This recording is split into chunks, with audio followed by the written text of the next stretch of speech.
Muy buenas noches, tengan todos ustedes. Buenas noches, doctor Quintero, José Juan Quintero. ¿Cómo estás?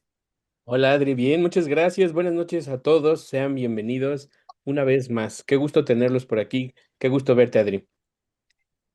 Pues a mí me da mucho gusto porque hoy tenemos sin duda un tema que nos concierne a todos, un tema muy importante y un tema que nos ha pedido mucho el gremio veterinario. Tenemos cada vez, sin duda siempre ha habido casuística, pero cada vez más frecuente este caso, esta patología.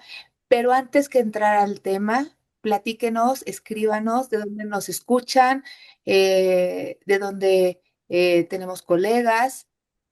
A ver, no sean tímidos, escríbanos, salúdenos y quisiera yo platicarles que estamos pronto al cierre de la recepción de trabajos para nuestra revista. Como bien saben, tenemos nuestra revista Remevet, la Ciencia Fina, en donde es una revista arbitrada, académica, se reportan casos clínicos, revisión, avances de investigación, fichas técnicas lo más importante es que es de acceso gratuito y la publicación también. Entonces, pues consulten nuestra página remevet.com. Ahí puedan encontrar los lineamientos para los autores y todas nuestras diferentes ediciones en donde puedes consultar muchos casos clínicos muy interesantes de colegas muy prestigiados, colegas de todo México y también de Latinoamérica, incluso algunos colegas de Norteamérica que han publicado en la revista. Es correcto, Adri. También no solamente publicar casos, también hay espacio en una zona comercial para cualquier proyecto, emprendimiento o empresa de la industria médico-veterinario. Con gusto son bienvenidos para poder postear su información.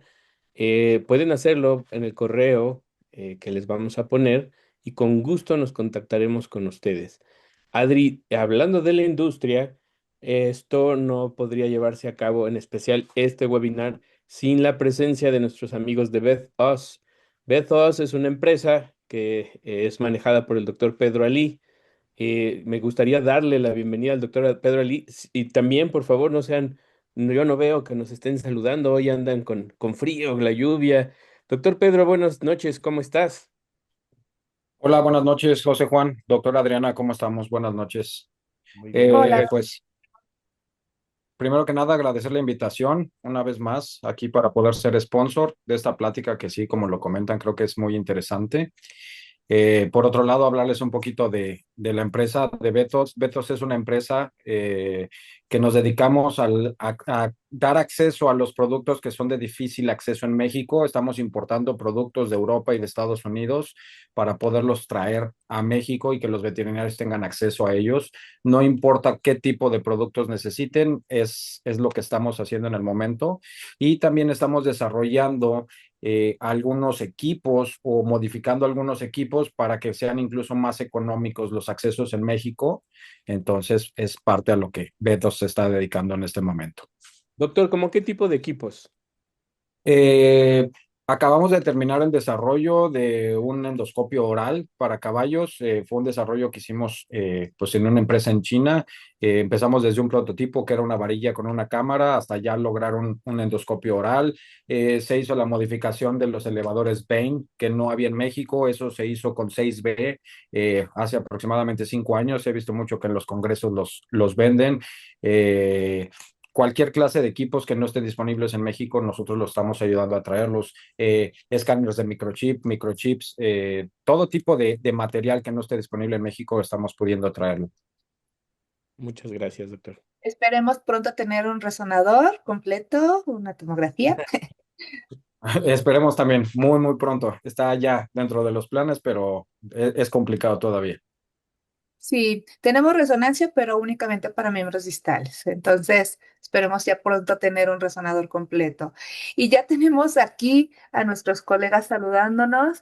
Tenemos buenas noches, Marcos García, desde Tuxtla Gutiérrez, Chiapas, desde Tepozotlán, México, Cecilia Barragán, Guatemala, André, Colombia, Laura Castellanos, desde Jalisco, Luis Mardueño, desde Lerma, Marilu Bain. Buenas noches, doctora Marilu, qué gusto. Pues siempre para nosotros es un honor tenerlos aquí con nosotros en cada webinar mensualmente. Remevet, desde hace más de 4 años, ha estado transmitiendo ininterrumpidamente pláticas de calidad, pláticas de educación continua hechas por veterinarios para veterinarios y pues no se olviden visitar nuestra página remevet.com. Así es, Adri. El doctor Diego del Toro desde Hidalgo, doctor Juan Oliveira desde Nicaragua, qué gusto tenerlos por aquí, la doctora Giselle Kraus de Chile, y al inicio el doctor Jorge Marín desde la Ciudad de México nos saludaba con el doctor José Adrián Iranzo de no sé dónde, pero bienvenidos. Parece que es de Argentina, pero ahorita que nos salude. Y el doctor Juan Carlos Cadena desde Valle de Bravo. Hola, doctor Juan Carlos. Y bueno, yo creo que ya vamos a entrar en el tema y queremos darte la palabra, doctor Pedro, para que nos hagas el honor de presentar a nuestro ponente, que tenemos sorpresa el día de hoy. Ok, voy a presentar al doctor John Janicek. El doctor John Janicek se graduó de la Universidad de Texas A&M en el año 2002. Posterior realizó un internado quirúrgico en Hager Equine Medical Institute en Lexington, Kentucky. Después realizó una residencia de 3 años en la Universidad de Missouri y permaneció un año adicionalmente como profesor. En el 2007 obtuvo el diplomado de la American College Veterinary Surgeons y asimismo el mismo año obtuvo su maestría en ciencias, presentando una investigación del laboratorio de ortopedia comparativa en la Universidad de Missouri también. Posterior a eso, él trabajó 6 años como cirujano en el hospital de Queens and Stephens en Texas y posteriormente se incorporó a Brazos Valley Equine Hospitals, de lo que hoy en día es Salado eh, Equine, es al lado Equine Hospital. Entonces, pues quiero dar la bienvenida a John y muchas gracias por estar aquí con nosotros esta noche. Gracias. Un comentario antes de empezar con el doctor John. El doctor John es de habla inglesa y por ende tenemos un traductor.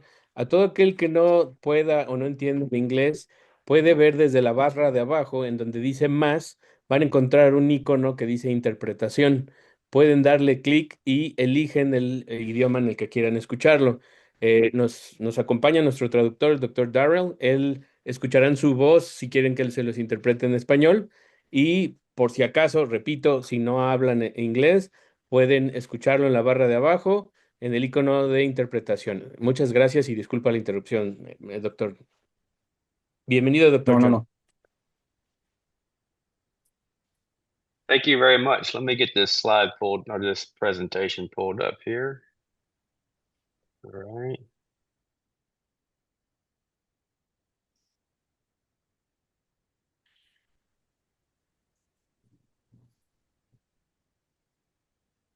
Okay, can someone give me a thumbs up or something if they can hear me and that they can see the laser pointer? Es All right. correcto. All right, very good. Thank you. So yeah, thank you very much. Thank you all very much, Remy Vet, for having me down or on this presentation tonight. This is a subject matter that's very near and dear to me. I've spent the past 23 years modifying and trying to pioneer a couple of things with this specific disease process.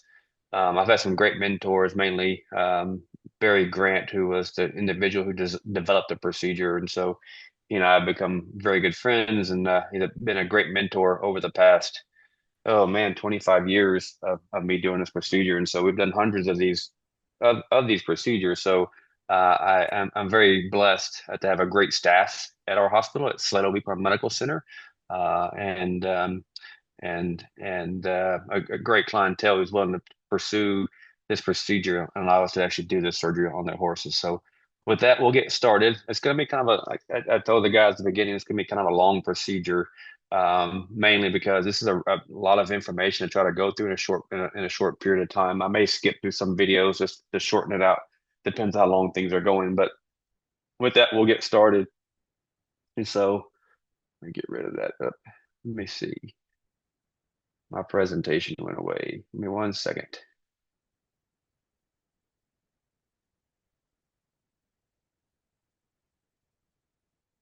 Oh, there it is.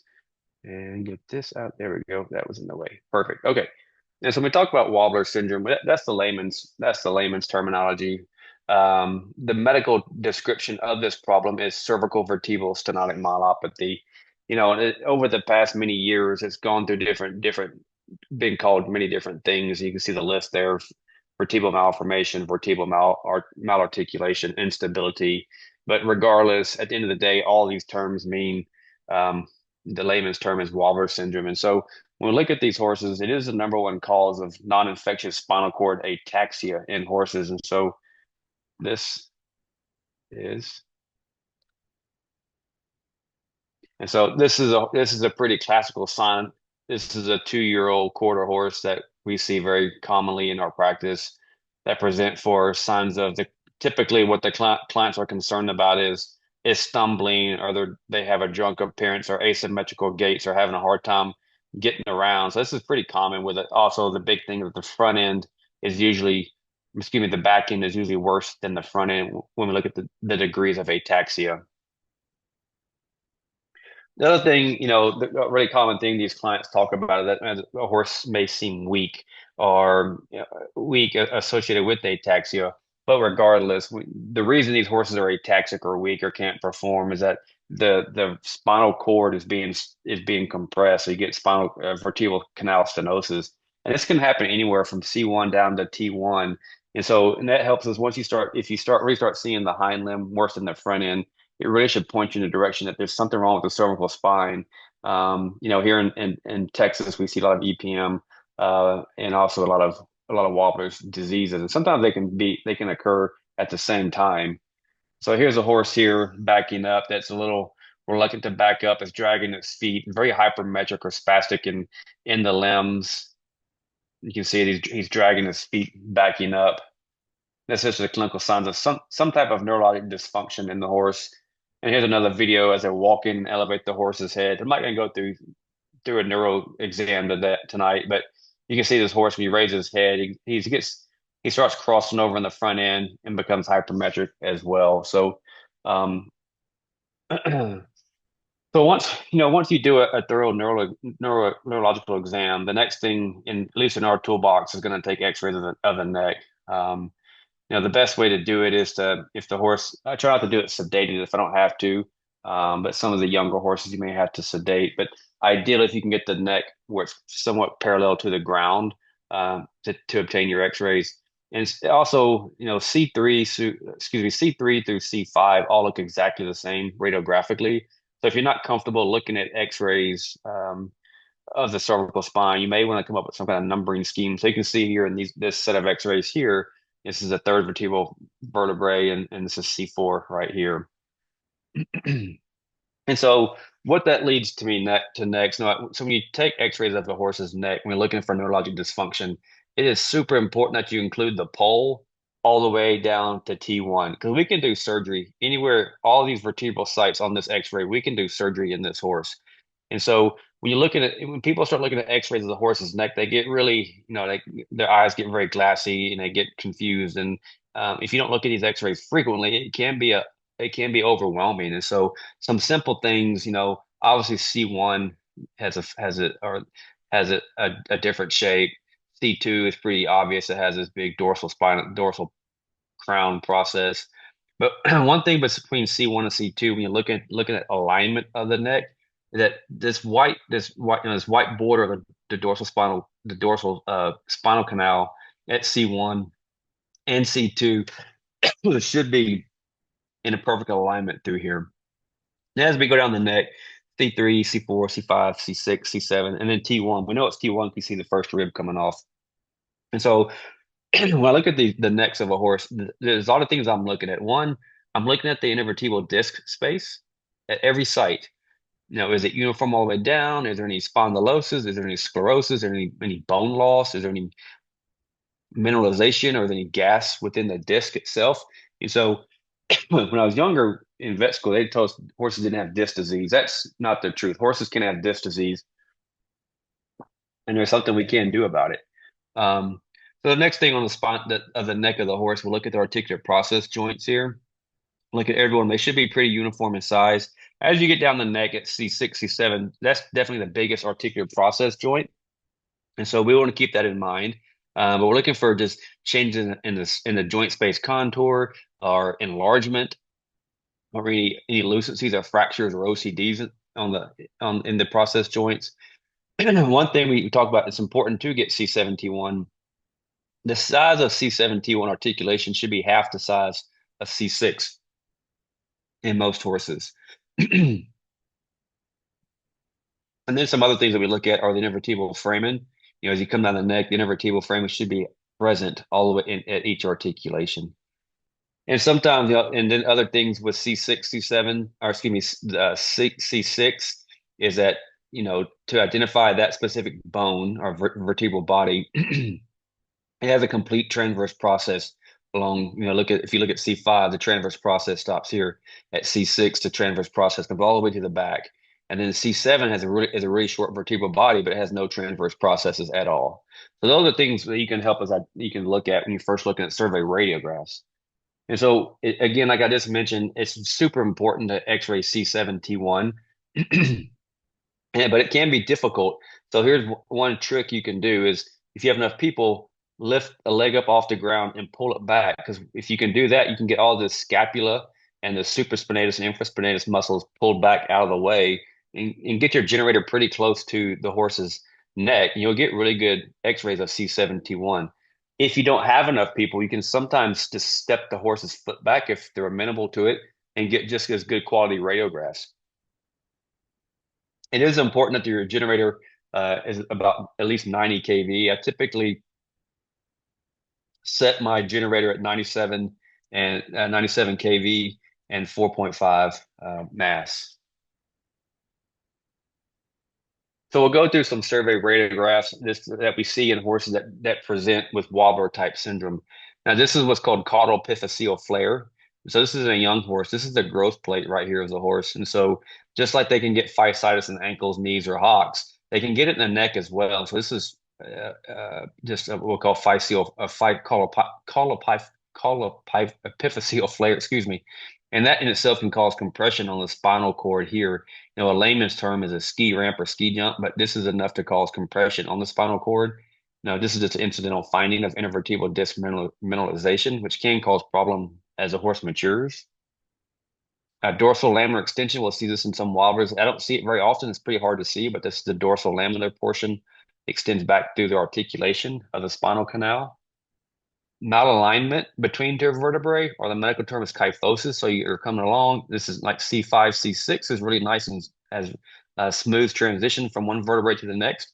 This is a pretty severe kyphosis here at C6, C7.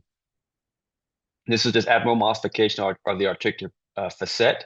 So you definitely, when you start seeing things like this, I worry about long term. I can already tell you now that subjectively, this horse has narrowing of the spinal canal through here, but you get enough enlargement of the bone that it can cause compression of the spinal cord in this region. If left alone like that, it can turn into something like this, where you get severe arthritic changes in the articular process joint, and that definitely can cause focal spinal cord compression. Here's another case of this articular facet osteoarthritis. This is pretty substantial. The hard part about this, yeah, we know this is arthritic, but we don't know if it's left or right sides. I'll show you here in a minute just how to take those radiographs to offset the left and the right sides of the spinal canal. And articular facet osteoarthropathy is just a term that I use. So this is for enlargement of the articular process joint with different disease processes that could occur to it. So this is a really large articular process joint with osteoarthritis. It's so large that so this is a normal intervertebral foramen, you can't even see the intervertebral foramen in this horse at all.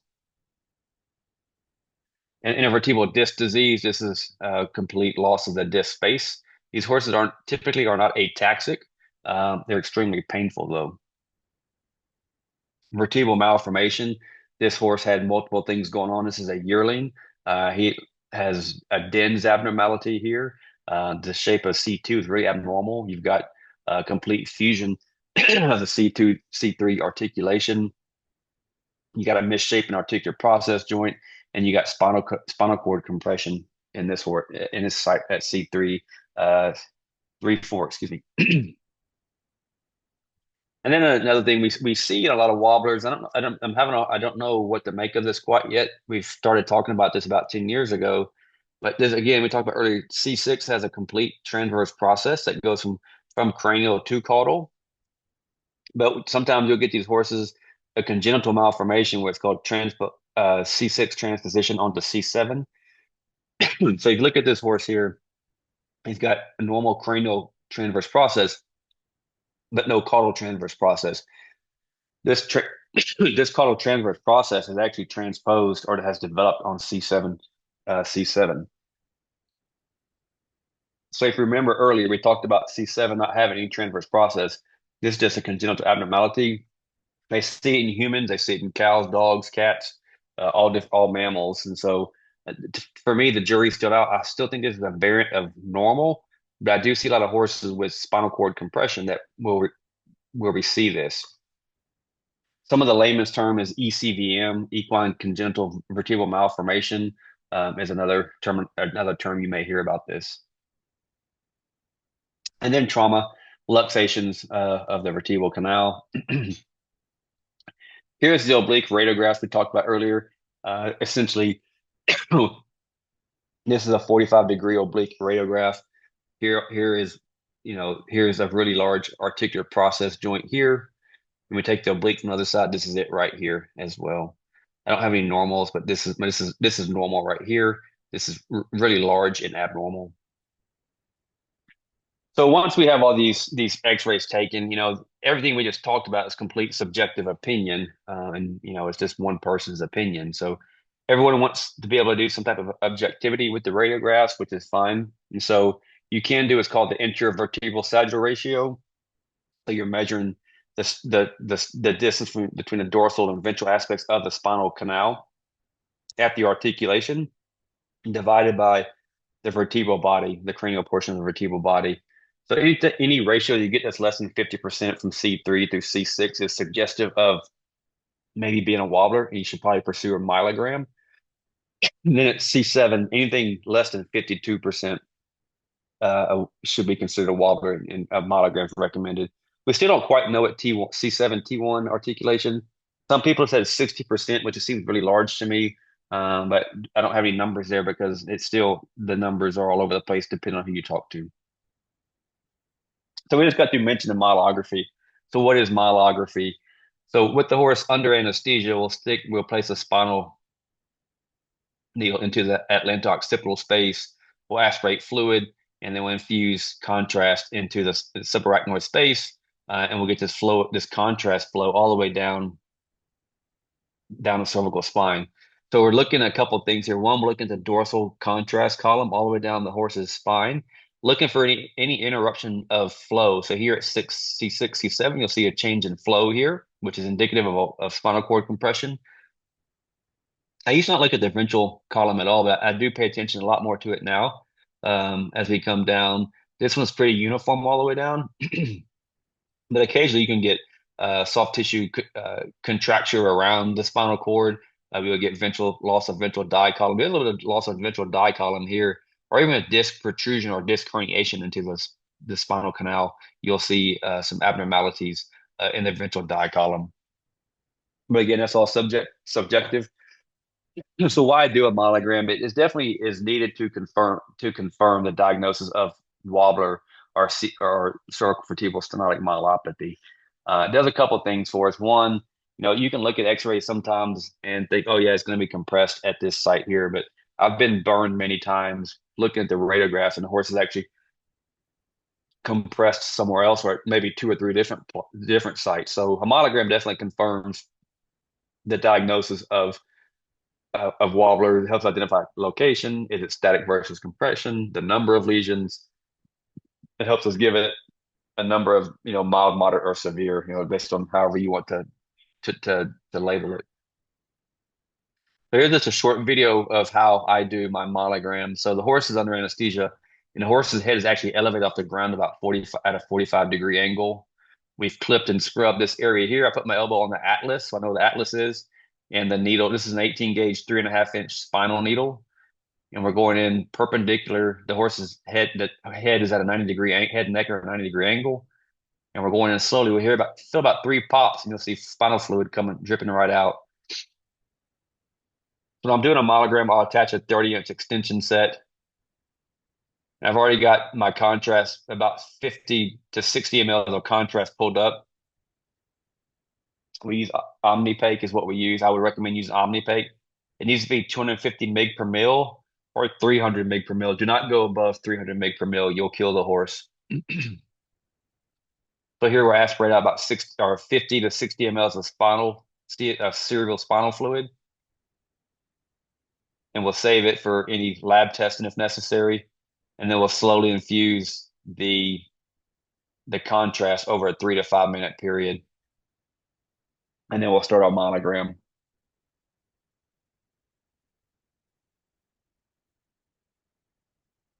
So once we have the contrast into the spinal canal, we'll do some imaging in different sequences. So this is a neutral position, so the horse's head and neck are where it would be like any day, a normal head carriage. So this is considered neutral. And then we'll do extension where the head and neck are extremely extended. You can see also the feet. We have hobbles attached to the feet, and the feet are being pulled back. And we'll do this sequence of x-rays all the way from T1, T2, all the way up to the base of the skull. And then flexion. So here we have a halter on the horse's head, and with the lead rope going between the front legs and pulling or flexing the horse's head down, and then obtaining the radiographs that way. Again, you need to do some type of objective. These days we do so many of them at our hospital. We don't do as much measuring as we used to, just because we've gotten pretty comfortable with subjective opinion. But you definitely need to do some type of objective measurements if you don't see very many of these to help yourself out. And so essentially there's 2 different ways that you can, there's 3 ways, but I really recommend 2 of them. The first one is intervertebral dorsal contrast column ratio. So essentially we're measuring this dorsal contrast here at the articulation, the width of it, and dividing it by the width of the contrast column mid-body, and you'll get a ratio. So if you have 50% loss of this dorsal contrast column, that confirms your diagnosis of a wobbler.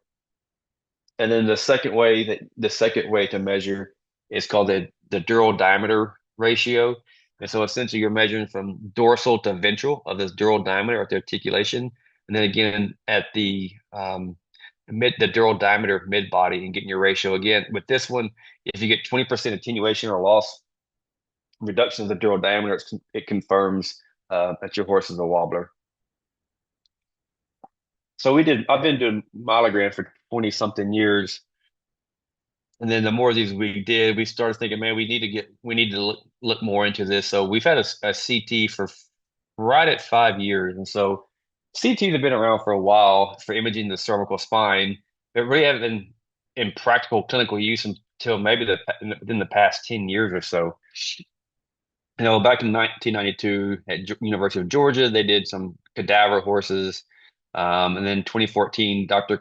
Mads Christofferson from Sweden reported on 16 live horses being able to CT, get images of this CT. And then about 5 or 6 years ago, one of his surgery residents presented 180 cases of CT myelography, just describing all the pathology they saw. And so this last line where 90% of cases had pathology called to C5, I would completely agree with that. That's exactly what we see in our practice. Most of the pathology we see, especially with spinal cord compression, 20, 30 years ago, everybody said, oh, it's C3, C4, C4, C5 are the most common places. In our practice, C6, C7 by far is the number one site that we do surgery on the horse's neck. I mean, hands down, it's probably 10-fold higher than any other site in the horse's neck.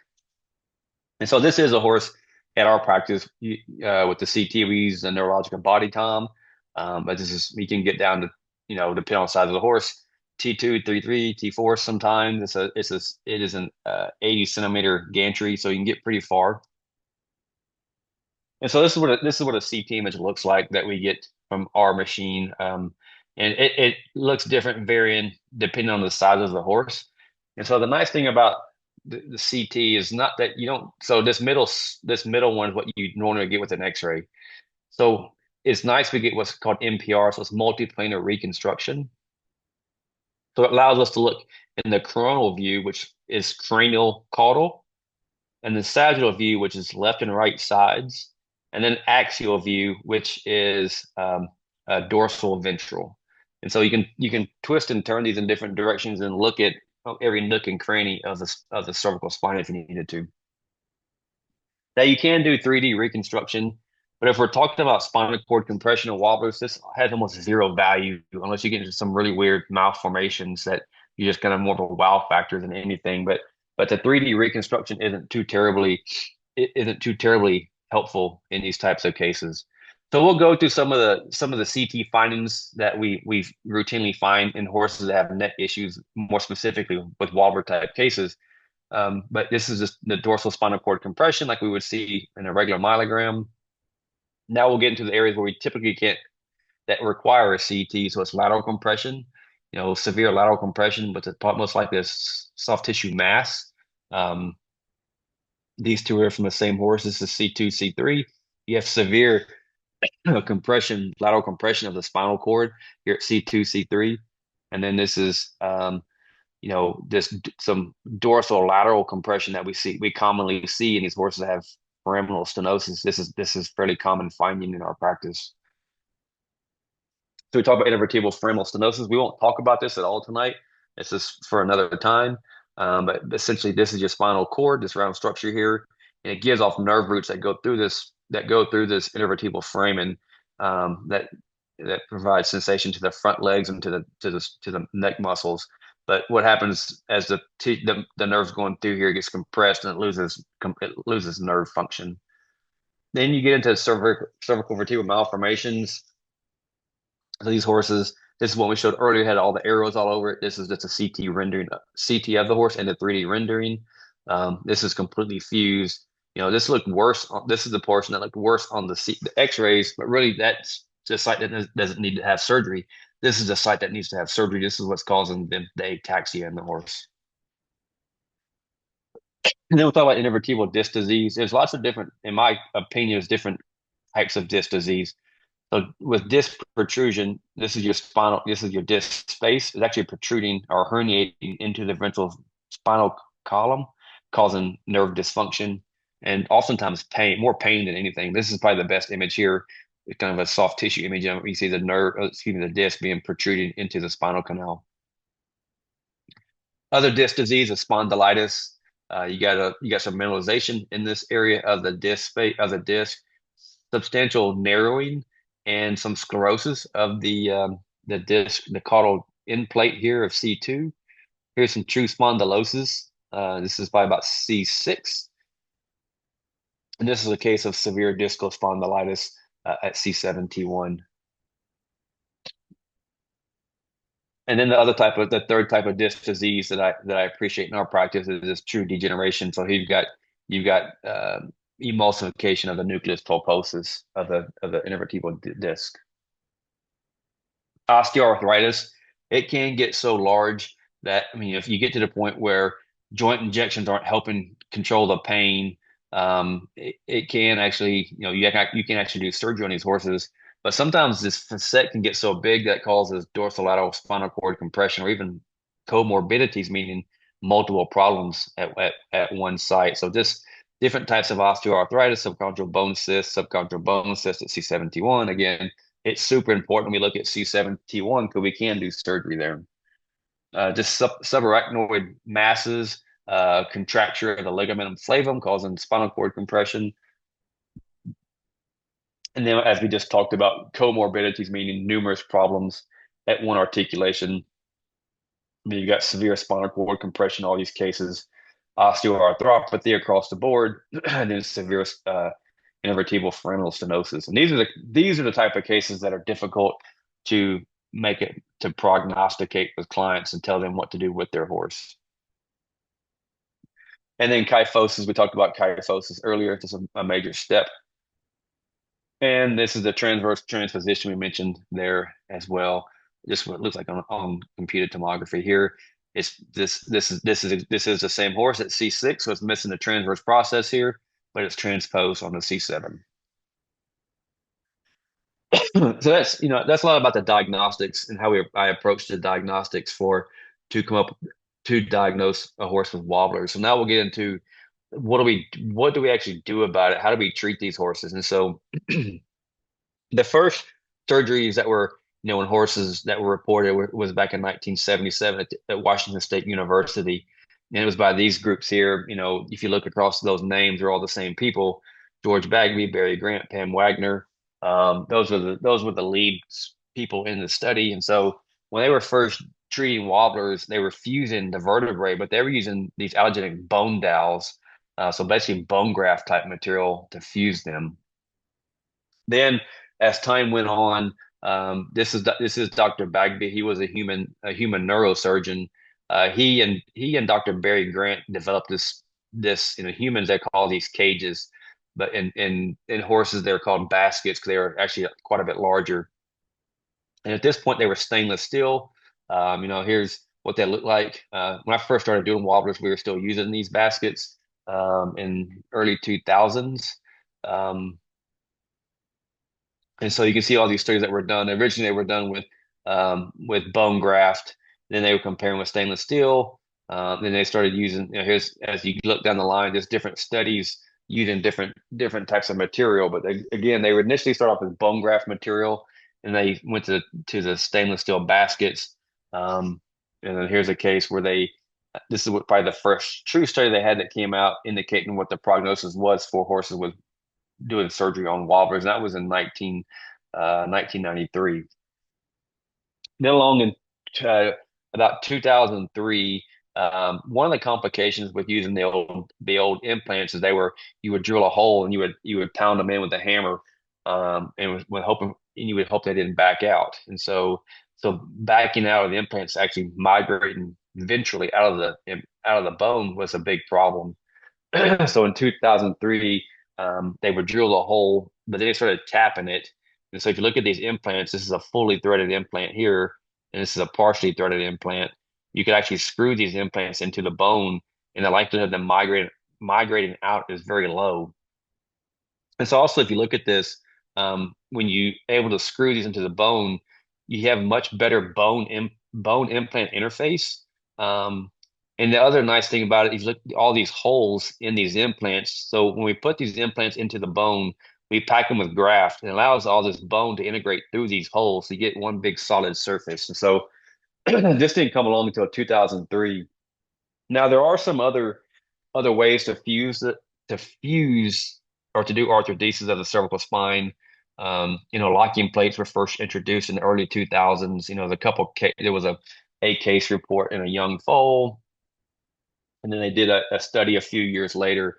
Essentially, what this study found is like that this implant, that the locking plate was stronger than the curve cut cylinder. But in vivo, to be honest, there are a lot of complications with doing this type of procedure or fusion in horses with the screws and plates. A lot of the screws would bend, and these plates would even pull. The screws would even pull out and bend the plate.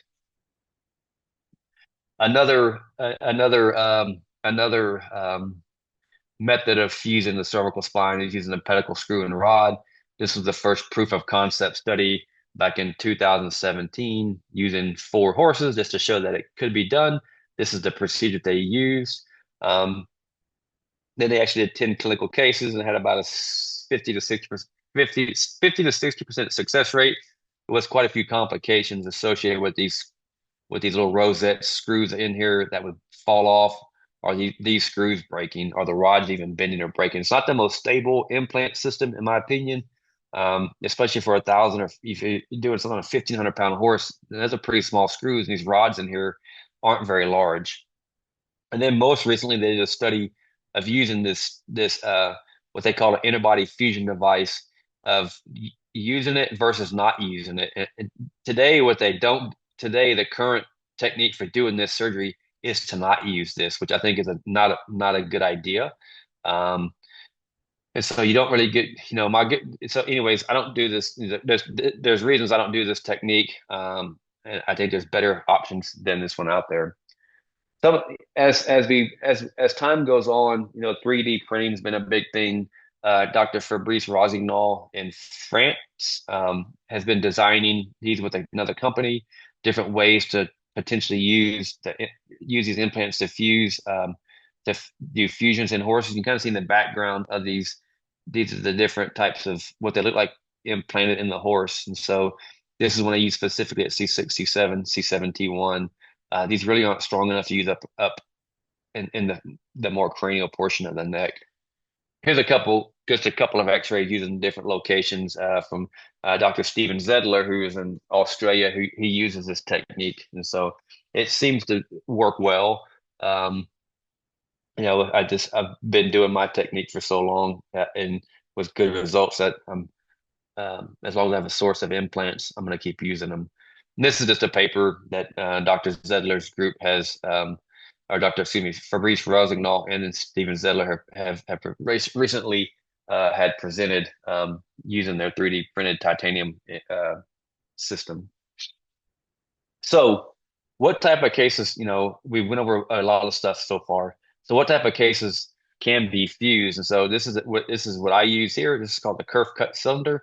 It's a titanium implant. And so look at all these different types of cases we discussed. And so disc disease, spinal cord, dorsal ventral spinal cord compression, lateral spinal cord compression, osteoarthritis, spondylosis, intervertebral disc disease. Those are the cases that respond favorably to this type of implant system.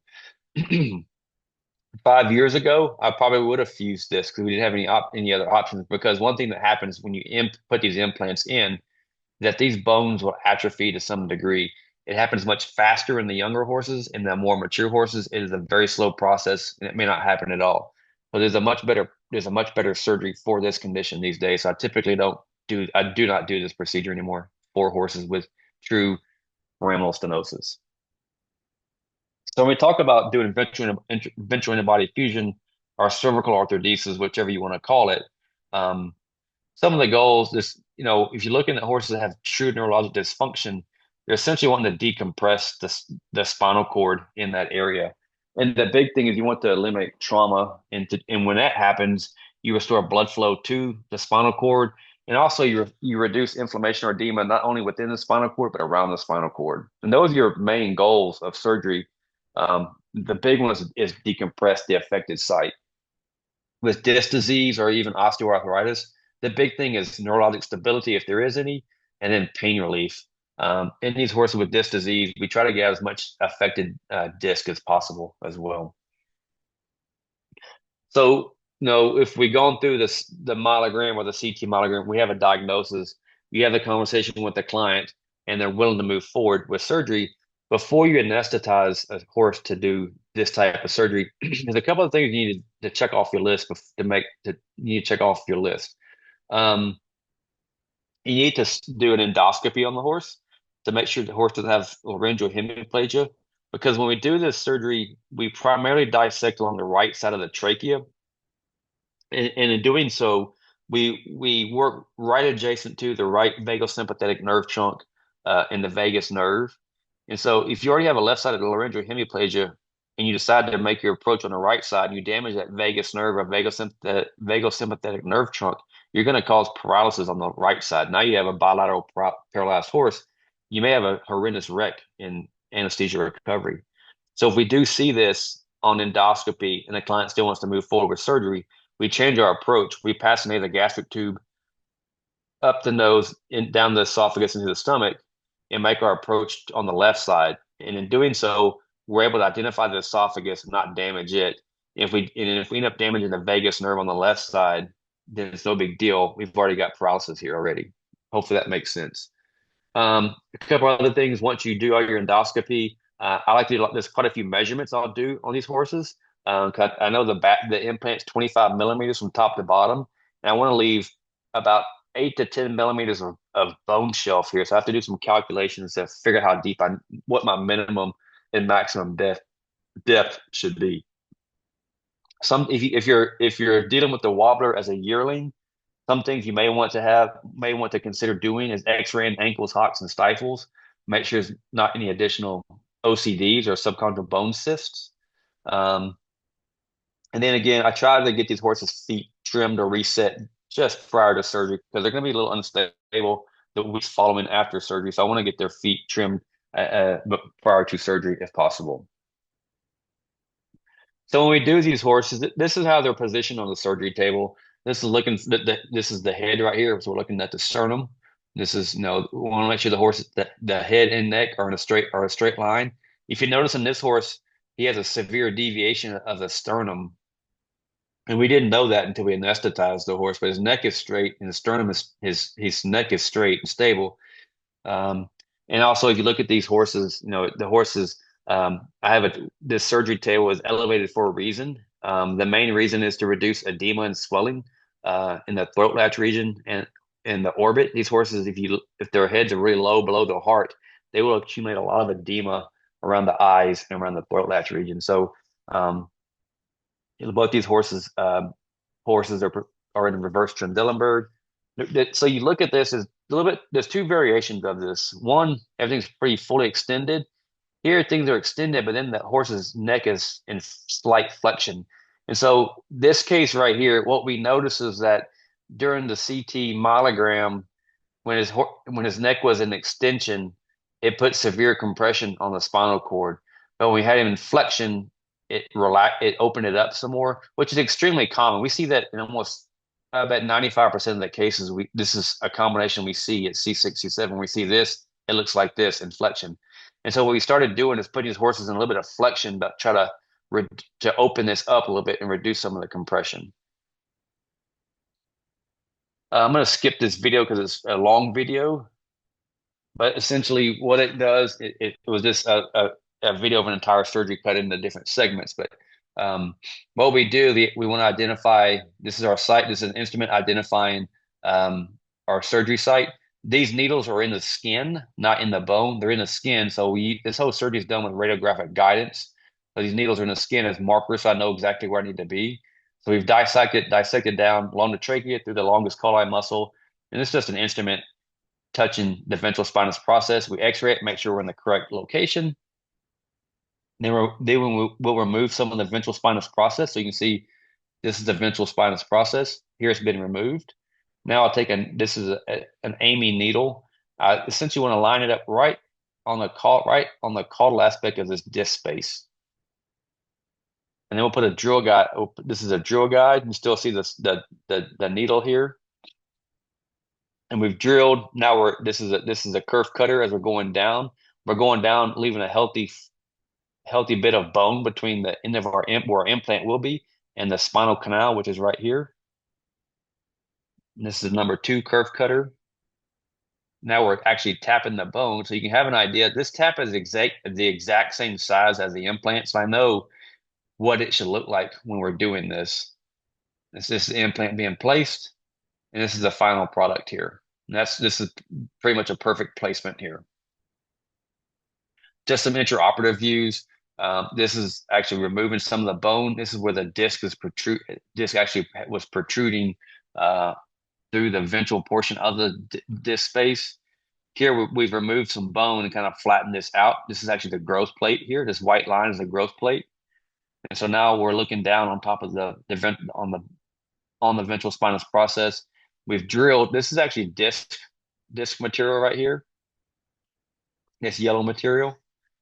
And this is what the implant put in place. And so you can see that the implant's put in place, and this is your intervertebral disc. So this is very well placed.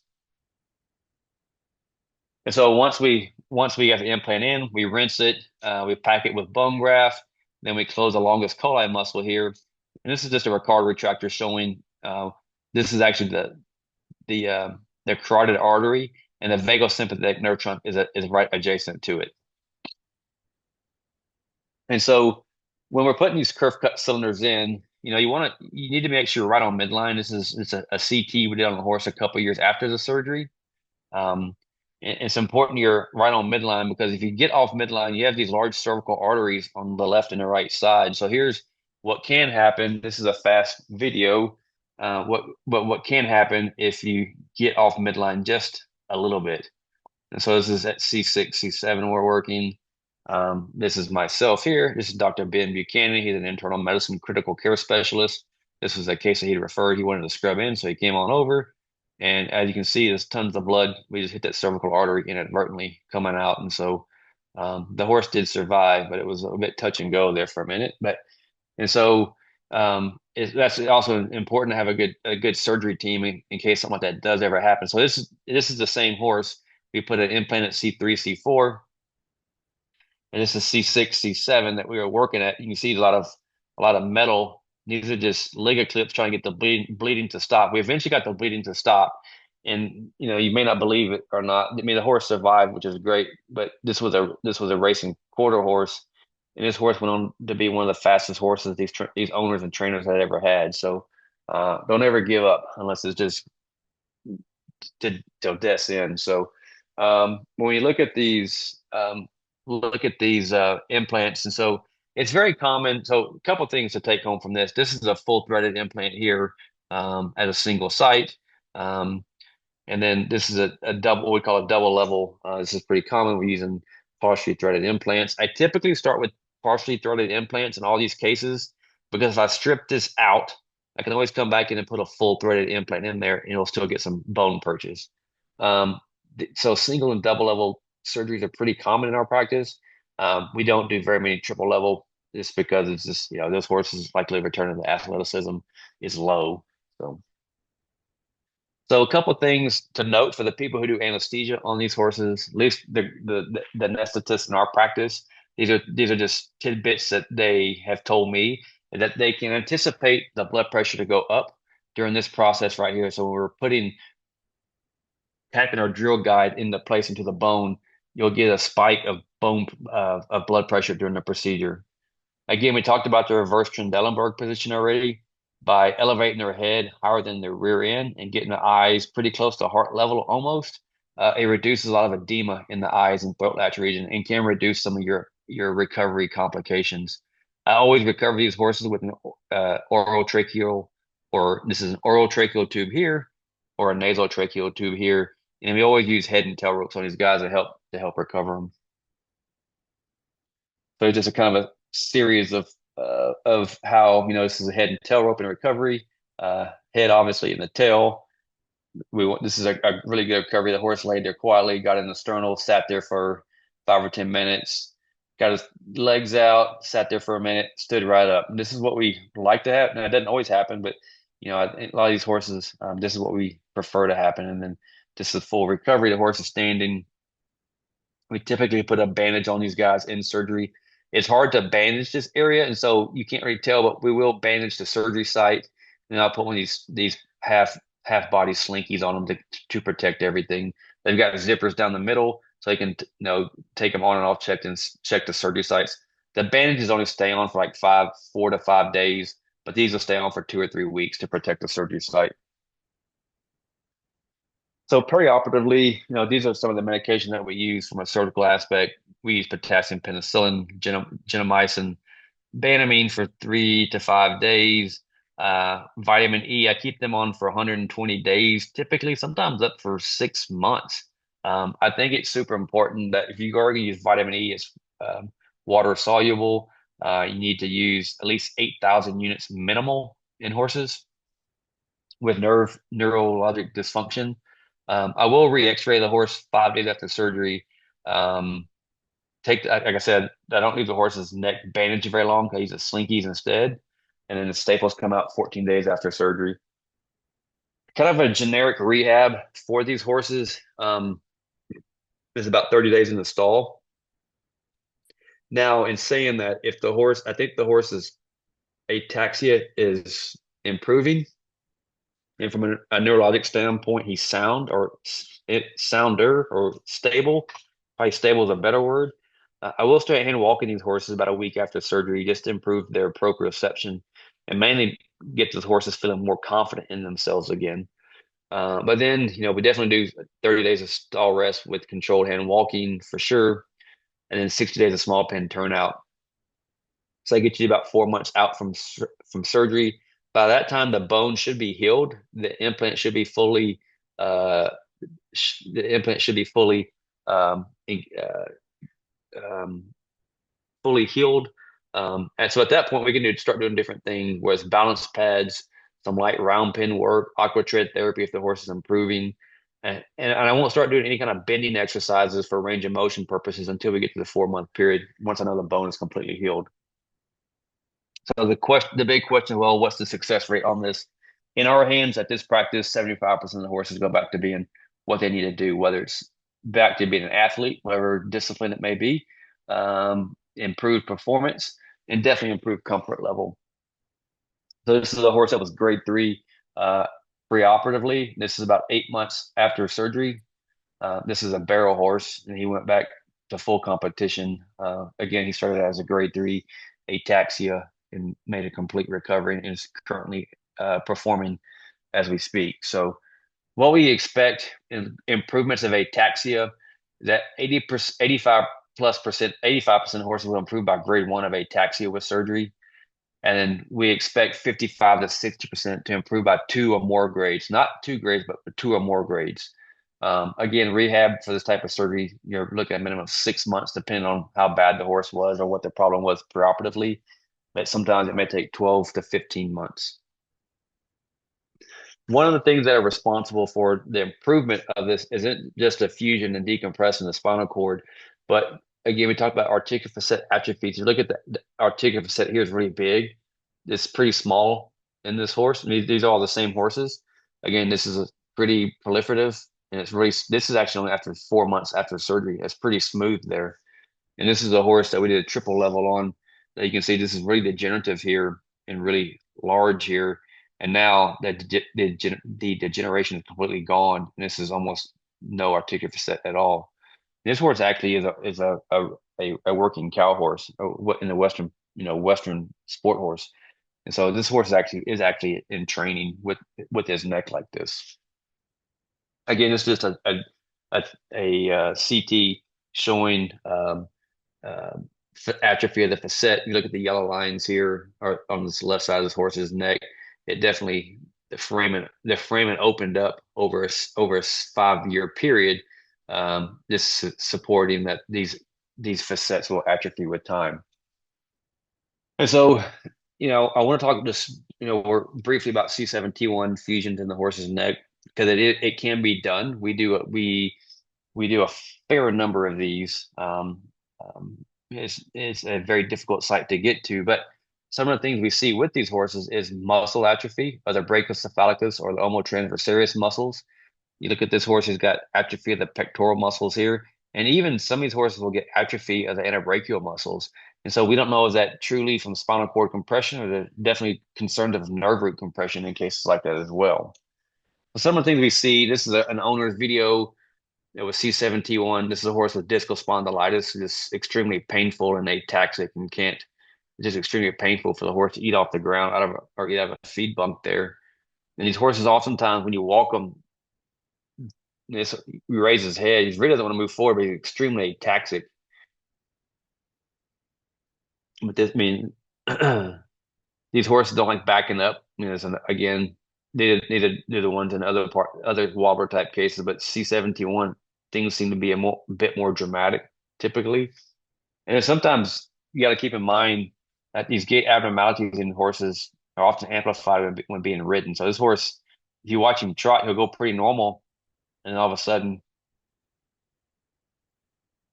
his gait changes quite dramatically. And for what the rider off of his back, the horse is completely normal. So there's not much literature of C7T1 fusions in the horse. There was a report back in 2023, and then that same year I was asked to write a clinical commentary about fusing C7T1. And then just last year we presented just under 40 cases of C7T1 fusions that was done at a couple of different hospitals internationally. And so when we start dealing with C7T1, not only can be difficult to diagnose because of the location, but if you go to do surgery on it, identifying the surgery site can be difficult. Again, we talked about earlier, these needles are placed on the skin, not in the bone. But this is C7T1 right here. That's just helping us identify as we're coming back so we know where we are. You can't palpate a lot of things back here. You can see a lot, but you can't. There's no anatomical identifiers. And so we really rely heavily on these needles in the skin to let us know where we need to be. But once you get down to C7, there really is no palpable landmarks. It has these two little protuberances on them, and that's really about it. Um, so that's one complication with it. The second complication is that the trunk is bicarotitis, which is the origin of the left and right common carotid arteries bifurcates directly over the top of the C7T1 articulation. So this is the superficial cervical lymph node in the thumb forceps here. And this is the bifurcation of the carotid artery. And where our drill needs to go right here, right in the center of those scissors. So we have to kind of manipulate that and pull that all out of the way. Also, when the common carotid artery is observed, oftentimes you've got the recurrent laryngeal nerve adjacent to it. And one of the other obstacles that we have is the sternum. It's hard to manipulate instruments in this area. And so what we do have, these are the standard size instruments here. These are ones that we use at C7T1. So you can see in this video, here's the sternum right here. There's not, if your instruments are shorter handled, you wouldn't be able to turn anything. So this is a case of a C7T1. This was the horse a minute ago when you raised the horse's head. It was really ataxic. He was a C6, C7, C7T1 case. But this is him 5 days after surgery. We're getting ready to x-ray his neck. We're just doing a brief exam on him. But these horses get extremely comfortable shortly after surgery. So you see him when he makes his turn, and preoperatively, if you asked him to turn like this, he would stumble and he would sway really bad. His legs would cross over left and right sides as he was trying to walk in a straight line. But here, the horse is very confident and sound and stable. And so when you look at it, when they park him right here, you'll see the incision's not too terribly bad. But when they heal, like incisions in this area, 2 months after surgery came until the horse had surgery there. So again, we put these slinkies on, or these bandage, a bandage on the neck and these slinkies on while the horse is standing in recovery, just to protect the site. And so we looked at these horses that we reported on last year. There were 38 cases. Most of them were geldings, and so which supports the fact that this should not be considered a salvage procedure, meaning that this isn't a last ditch effort surgery in these cases. So, if there was, if that many people are doing surgery on geldings, it's because it has a good prognosis. In this study, it was mostly warm bloods and quarter horses. Most of the quarter horses came from Texas in this study. And so when you look at the outcome of these cases, so 30 of the 38 cases we did surgery on had good outcomes. 19 were being ridden again or showing. 11 were still in the rehab process, but were in small paddock turnout. A few horses had to be euthanized, 2 for persistent pain after surgery, 1 that had disc protrusion into the spinal canal that made the compression worse. There were 3 with anesthesia complications that died in recovery, and 2 horses we didn't have follow-up. And so this is a horse that was a grade 3 ataxia of a C7T1, and this is the horse about a year after surgery.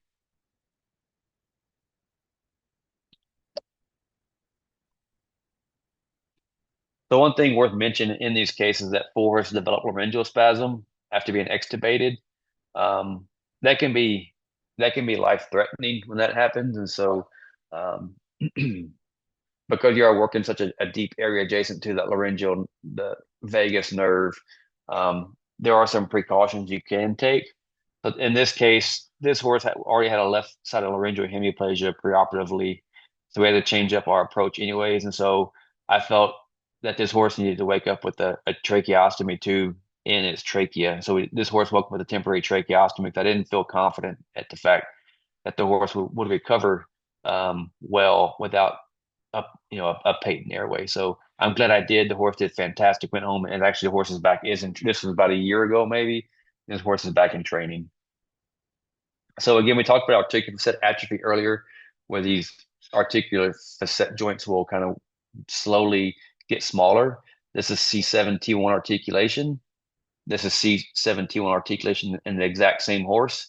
So you can definitely appreciate so that it has atrophied away. And so when it happens, it actually opens up the spinal canal and allows more decompression. Again, the rehab is exactly the same. I don't do anything different with these cases. But here's kind of an interesting. We're almost at the end here, so bear with me. I told you it was going to be a long discussion, but this was a 6-year-old mare used for dressage who it didn't matter whether she was walking or trotting when being collected, she would become very aggravated and unwilling to work, not wanting to move forward. But only when the horse was collected, it's like put in a frame or hyperflexion of the neck. So here she was during her exam.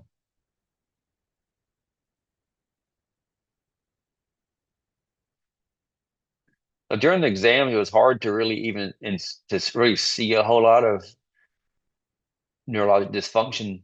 But when you watch the horse work under saddle, as soon as you put her in a frame or collected her, she just became very difficult to ride and was unwilling to do anything. So didn't have a really good idea of how he. I'm not going to show much more. I mean, the horse that the neuro exam was pretty was pretty boring. But here's where it got interesting is that so this is the horse's head, excuse me, the horse's neck in a neutral position, or excuse me, in an extended position. I can see some compression at C6, C7, and I definitely see compression at C7, T1 in this area right here. So when we flex the horse's neck, this C6, C7 opened up like I would expect it to, but the compression at C7, T1 got much worse. And so that really fit the history. That finding right there really fit this horse's history of when the horse's head was collected or put in hyperflexion, the horse was unwilling to work. And so here was a C. This was a CT. It was just mild to moderate compression of C7 T1. And so here we did do surgery on this horse. This is the ventral aspect of C7. This again not much anatomy of bone to identify. We've removed the ventral spinous process a bit, and then have the drill guide in. This is the only reason I have this picture even in here. This is from a surgery meeting that this just illustrates that you don't have the sternum is in the way. So sometimes I have to reverse or flip my these are called ing retractors all on the same side to give me enough room to work. So this is the horse. Again, we put a basket at C6, C7, C7, T1. The horse recovered great. So this is the horse. Again, he's only being ridden at a walk, but you'll see here in a second the horse is really flexed right there. And it used to be the horse was unwilling to work, would back up and didn't want to do anything. But here he's flexed and he's willing to work. And so this horse is actively showing now after the fusion. So that was really just illustrate, sometimes these cases aren't very straightforward, not truly ataxic until you start doing some of the diagnostic imaging. And it's super important to listen to the trainers and the owners at times, but oftentimes, the trainers are a bit more true horsemen sometimes. And so you do need to listen to what they say. Because there's a lot of times that we don't see things during the exams, but find them diagnostically. And all this image here shows that you can fuse C2 all the way down to T1. You can even fuse C1, C2 if you had to with a T plate. But anyways, we're just about done here. So some of the take home message is that CT has been a huge game changer for us. If you have access to CTs of the horse's cervical spine, I would strongly encourage it. Multiple multiple different pathologies can be treated with the use of ventral antibody fusion. Again, it shouldn't be considered a salvage procedure. We proved that in our study last year, where the geldings were twice as many geldings had surgery done on them and with good prognosis.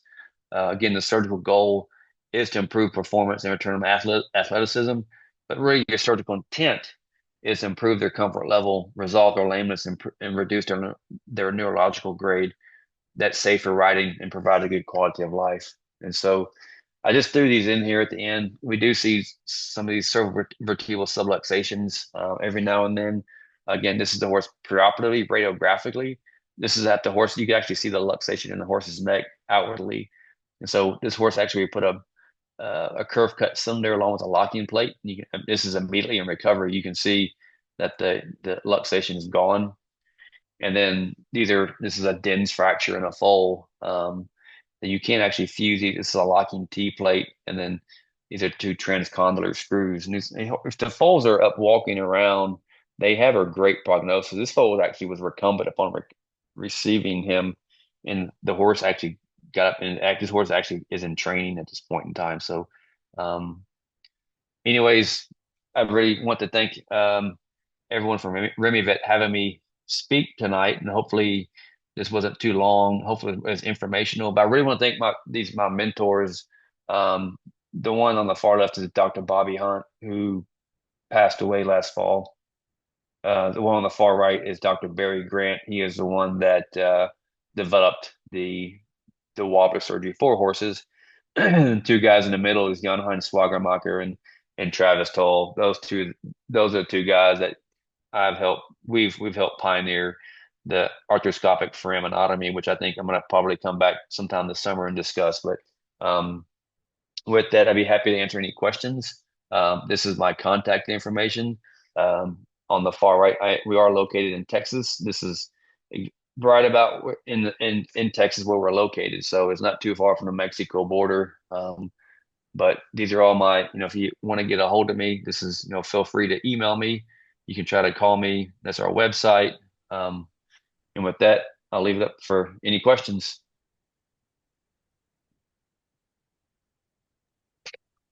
Muchísimas gracias, doctor.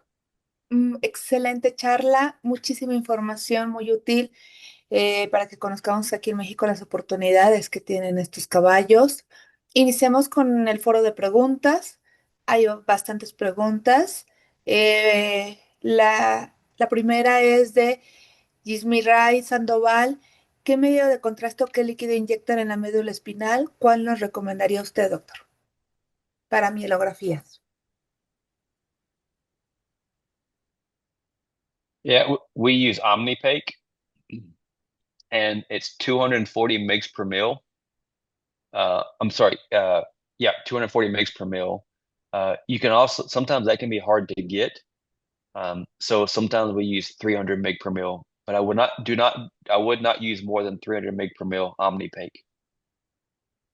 It could be detrimental. Gracias. Gracias, doctor. Muchas gracias por la plática, doctor. Fue increíble. Estamos recibiendo muchos mensajes de agradecimiento y felicitaciones hacia usted. Muchísimas gracias. El doctor Wilfrido Ramírez Valadez. Excelente charla. ¿Han encontrado alguna predisposición por raza o se ha relacionado con algún gen? Gracias. So we not really so much in breed. We see this condition. The question we get from clients all the time is this a genetic problem? And I think there is a genetic component to this. I would say it's probably I don't know, subjectively 20 to 25% part of the problem. Being in Texas, I see it in a lot of quarter horses. There are certain disciplines that I see it more in. So the barrel racing industry, the racing quarter horse industry, and the Western pleasure horse industry. But we also see it in a lot of warm bloods. We don't, there aren't many thoroughbreds in our practice or in our area, but probably 80% of the horses that I work on are quarter horses.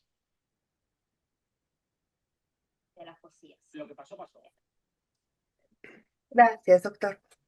Hay una pregunta que se repite en el foro, es ¿cuál es el costo de esta cirugía aproximadamente? Yeah, approximately for a single site, about ten to $12,000. And that's out the hospital. That's not the surgery. The surgery, yeah, out the door, like from walking in the door, surgery and going home, you're looking at probably ten to $12,000.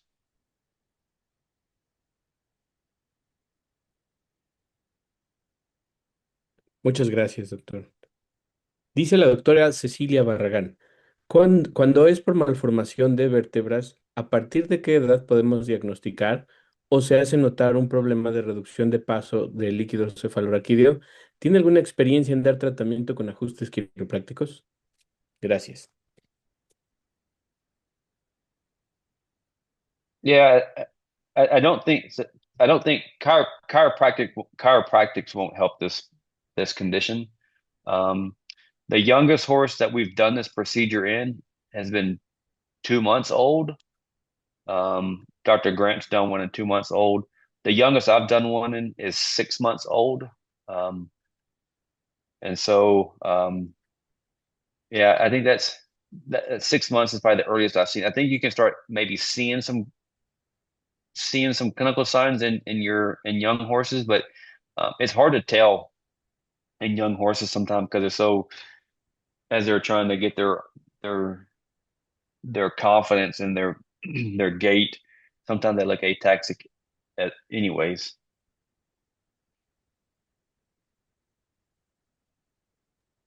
Gracias. María Mercado pregunta, ¿qué parámetros se usan en las tomografías para definir si existe Wobbler?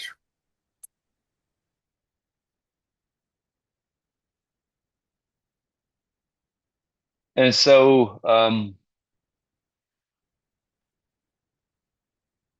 think that I'm trying to think the best.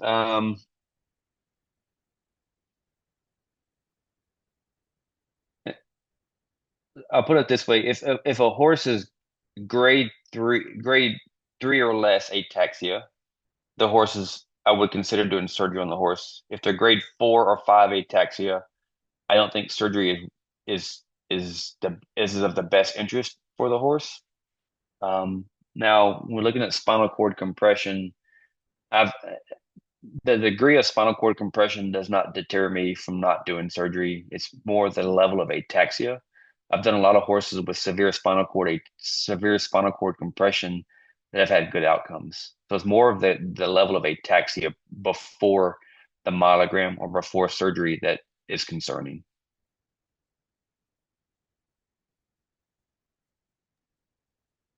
Gracias, doctor. Hay muchas preguntas que fueron contestadas en la plática, como los signos, las mediciones, etcétera. Y hay una pregunta del doctor Arturo Fernández. Dice, ¿con qué frecuencia recomendaría una foraminotomía lateral si hay dos zonas que provocan estenosis en la misma articulación? ¿Cuánto tiempo tardarías how long do en recomendar esperarse a otra cirugía y la siguiente para evaluar los avances y determinar si necesita operarse del otro lado? Gracias. Yeah, so if I'm gonna answer this a couple different ways. And so the first one being if you've got spinal cord compression, but also foraminal stenosis, I would do the fusion first. I would wait 4 months, 2 to 4 months, and then do a foraminotomy. Now, if you had a left and right, a left and right sided foraminal stenosis only, I would do surgery on day one, and then the second surgery a week to 10 days later.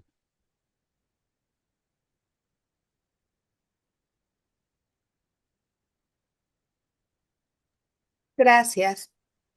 De igual manera, hay una pregunta que tienen, que tienen la curiosidad, lo comentó en su plática, si puede volver a repetirnos después de la cirugía de este tipo de caballos, vuelven a realizar su actividad deportiva de manera normal?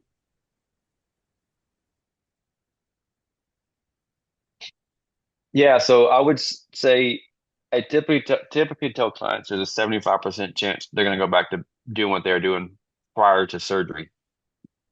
Now, some of that may be I may take into consideration what that job may have been, but I typically tell clients they can anticipate 75%, well, 70 to 75% will go back to being to doing what they were before surgery.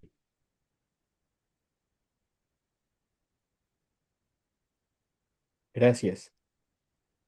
Quisiera recordar y agradecerle a Beth Oz por patrocinar parte de esta plática con la traducción y gracias a ellos tenemos la presencia del doctor John. Gracias, Beth Oz. Y de parte del doctor Martín López, ¿hubo problemas de desempeño o alguna otra complicación del caballo cuya carótida interna fue ligada? Gracias. We typically don't ligate the internal carotid artery. We don't do that ever.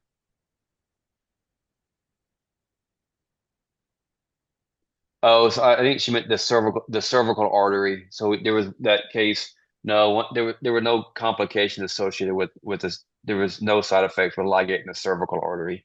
The carotid artery, there'd be definitely more concerns versus a cervical artery. Gracias. Gracias. Pues tiene varias felicitaciones. José Adrián Iranzo, muy linda clase, muchas gracias. Juan José López, excelente charla, muchas gracias, doctor. Brenda La Fuente, excelente charla, gracias. Y bueno, el, el doctor Eduardo Flores pregunta, ¿cuál es el pronóstico de vida de un caballo con Wobbler sin cirugía?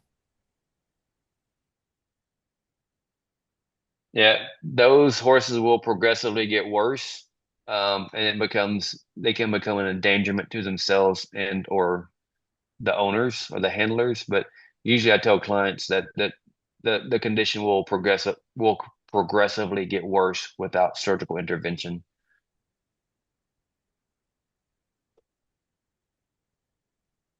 Muchas gracias. Se repite también una pregunta, que creo que es obvia la respuesta, pero la comentaré. ¿Qué opinas sobre la acupuntura? ¿Podría ayudar con la terapia coadyuvante? Muchas gracias por la charla. I think uh, as an adjunctive therapy, it can help. It's not going to fix the spinal cord compression at all. It may help with pain. It may help after surgery. It may help with pain relief and muscle tightness.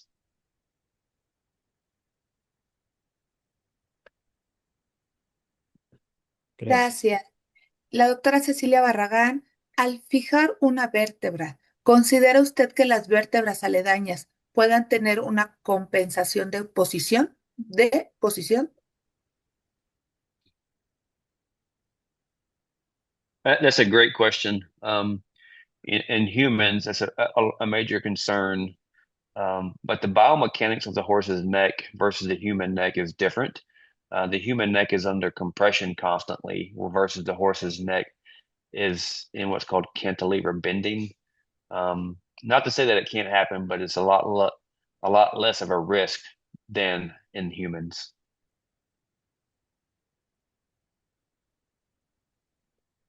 Muchas gracias, doctor. Por favor, la persona, ya nos dijo el doctor en dónde se encuentra la clínica, pero doctor, si alguien necesita que vengas tenemos muy buenos cirujanos, pero digo, no creo que nadie haga las cirugías que haces tú. Si acaso alguien quisiera referirte un caso, tú podrías venir a México, te podrían contactar por estos medios que tú acabas de poner para que nos hagas el honor de venir a México a operar. Yes, that's a possibility. Yes, depending on which part of Mexico it is, the safe part of Mexico.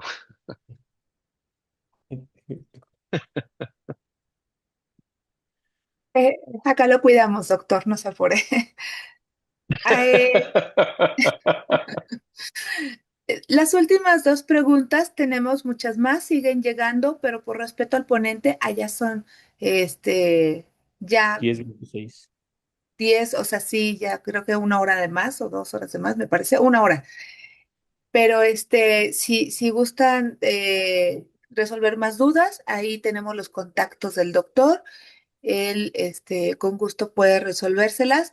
Y recuerden, tenemos una única retransmisión el próximo domingo a la charla con su mismo link de registro. Ahí la pueden ver de las 10 a las 8 de la noche el domingo. La penúltima pregunta de Aranza Santamaría. Comentó que hubo un caso que el caballo no quería realizar ningún trabajo. ¿Es recomendable que un caballo con Wobbler sea utilizado para deporte o monta? ¿Y con qué función tendría? Posiblemente se refiere después de la cirugía. Yeah, so yeah, the intent of us doing this surgery is to get the horse back to being an athlete. And definitely with the intent of the surgery being to improve the horse's quality of life and make them more comfortable. I do think it's safe for horses to be ridden. If they're, I think it's important that these horses go through a rehabilitation program. I think it's important that the horse is followed up by their veterinarian every 30 to 60 days to make sure the horse is doing okay, especially in the first year after surgery. Um, you know, they used at one point in time there was a concern that this surgery it definitely was a concern um, from a liability standpoint on the surgeon. How safe was it for these horses to be ridden again? But I think it's safe to say after doing, you know, 2 to 3 thousand of these surgeries, not myself, but combined with other surgeons in the United States or across the world, that it's safe to do this surgery and then put riders on their back again. Because it does, if you talk to owners who have these horses after surgery, a lot of the comments that are made to me, like, "Oh, I did not realize this horse was in so much pain or discomfort or unstable. The horse is a much happier horse now," or "I never knew this horse moved like this. I've had to learn how to ride the horse differently because I didn't know the horse could move like this." And so I do think it's safe. I honestly think it's safe to. I honestly think it's ethical to do the surgery, and I think it's safe to put a rider on this horse's back once they've been checked to be neurologically sound and musculoskeletal sound.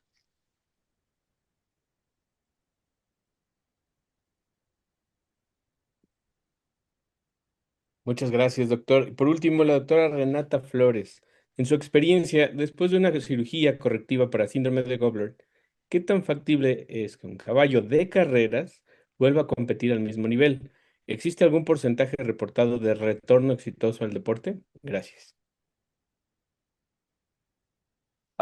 There's not a report specifically to racehorses. Um, I would still put them in the 65 to 75% possibility of being a racehorse.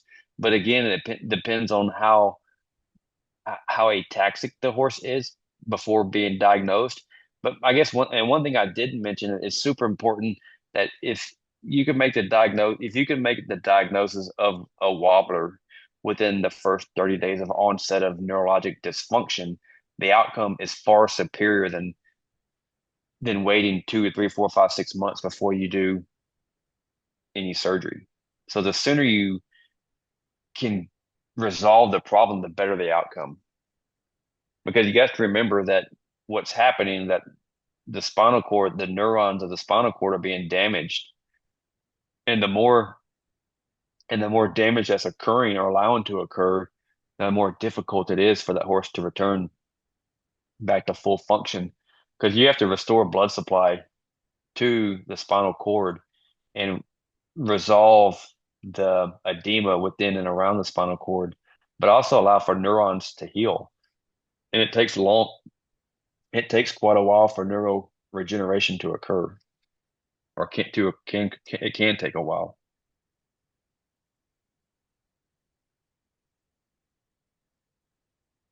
Gracias. Gracias. Pues bueno, ya concluimos ahorita el panel de preguntas. Agradecemos a todos, perdón, sus preguntas y tiene muchas felicitaciones, doctor, de los asistentes. Y bueno, recordarles, estamos próximos a cerrar la recepción de trabajos para nuestra próxima edición de la revista Remever la Ciencia Equina. Consulten los lineamientos. Aquí en el chat se pusieron los links para encontrar los lineamientos para los autores. También lo puedes consultar en la revista remevet.com.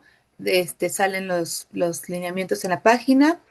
Y bueno, agradecerlos a todos. Esperen nuestro próximo webinar.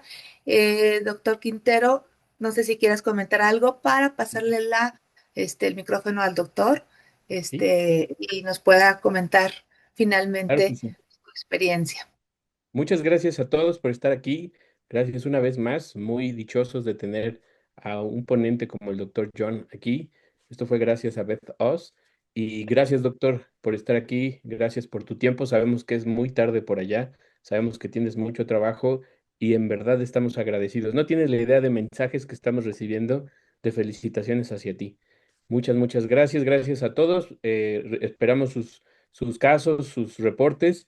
Y doctor John, todo el micrófono, todo tuyo.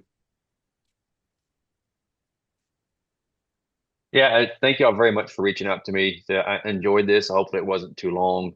This is uh, working on horses with cervical spine injuries is a passion of mine. I've been doing this surgery for close to 25 years, and I hope to continue to do it for another 10 or 15. So, I would love to be able to help horses in other parts of North America, Latin America. Yeah, it is this is a again an extreme passion of mine. It's a it's a terrible diagnosis to give clients, and it's usually heartbreaking to clients. But I think this is a solution. We have a solution um, to address these problems, and I would be grateful to help other people with their horses in different parts of North America and Latin America. Thank you again. Muchas gracias. Gracias, doctor. Doctor Pedro, muchísimas gracias. Gracias, Bethos. Con el doctor Pedro, por favor, todo tuyo el micrófono. Gracias también al intérprete, el doctor Darrell. Y por favor, doctor Pedro, con Beth Oz, todo tuyo. Pues buenas noches, muchas gracias a todos los asistentes, muchas gracias al doctor John por estar aquí con nosotros esta noche. Esperemos que sí, como él lo comentó, más adelante podamos hacer un par de pláticas más, si Remevet nos los permite. Agradecerle al traductor simultáneo y agradecerles a todos por su participación. Y pues creo que es momento de todos irnos a descansar o a trabajar, cada quien lo decide. Thank you very much. Thank you, Pedro. Thank you, sir. Gracias. Gracias. Nos Buenas vemos noches. pronto, asistentes, el próximo webinar. Chao. Buen Thank you. inicio de semana. Chao.